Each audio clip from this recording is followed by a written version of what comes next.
അറിഞ്ഞോ കടലിൽ ഒരു കപ്പല് മുങ്ങി അപ്പൊ കണ്ടോന്റെ എല്ലാം തീരെ തടിയുവാ. കണ്ടവന്റെ അല്ല കണ്ടെയ്നർ അടിഞ്ഞു കിടക്കുക. നിങ്ങൾ എന്തുവാ മനുഷ്യ ഇങ്ങനെ? നിങ്ങൾക്ക് യാതൊരു ഉത്തരവാദിത്വം ഇല്ലല്ലോ ഇവിടെ. അതങ്ങ് പോട്ടെ. ഈ കപ്പല് ആർക്കേലും പൈസ കൊടുക്കാനുണ്ടോ? എന്തിന്? പിന്നെന്തിനാ അത് മുങ്ങിയത്? ഞാൻ എന്തോലും വിളിച്ചു പറയും. നിങ്ങൾ ഈ പണിക്ക് പോകാതിരുന്ന് എന്റെ കുഞ്ഞുങ്ങളെ കാര്യം എങ്ങനെ നോക്കും? ഈ ടെൻഷൻ അടിക്കണ്ട. ടെൻഷൻ അടിക്കും ഞാൻ.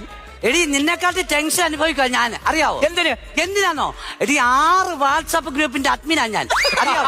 എടി 12 മണിയാകും ഞാൻ ഇവർക്ക് ഗുഡ് നൈറ്റ് ഇട്ടിട്ട് ഒന്ന് കിടക്കുമ്പോ നീ പിന്നെ വെളുപ്പിനെ തുടങ്ങണം ഗുഡ് മോർണിംഗ്.